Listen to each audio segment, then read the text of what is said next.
Hi everyone, I hope everyone is doing well. In today's episode, I'm going to show you how to reset your settings in VS Code. In order to do that, we're opening our VS Code application, and from the left bottom corner, as you can see, there is a Manage section. We are clicking this, and from Manage section, we are going to Settings, and from here, as you can see at the top right corner, there is a file, Open Settings. We're clicking this, and here we can see our present presets and the settings that we have made in VS Code. And for some reason, if VS Code is not working, we can delete them by selecting all this. We are deleting those, and to be sure, you have to leave the curly braces like this, and you are pressing save to this, and you are good to go.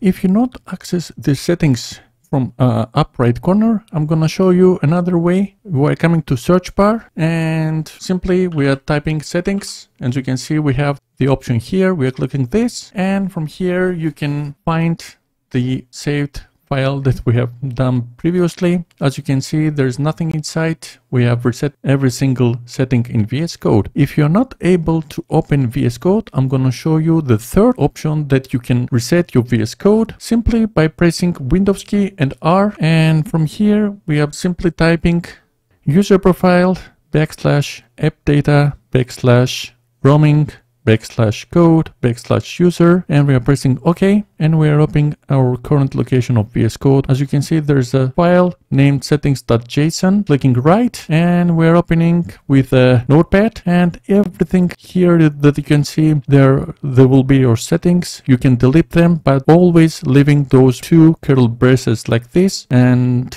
closing the file, and your VS Code will be reset. So the video was like this. I hope you like this video. If you like it, please give a big thumbs up, and if you're not subscribed to my channel, please subscribe in order to see more future content. Thank you for watching me, and I will see you very soon in my next video.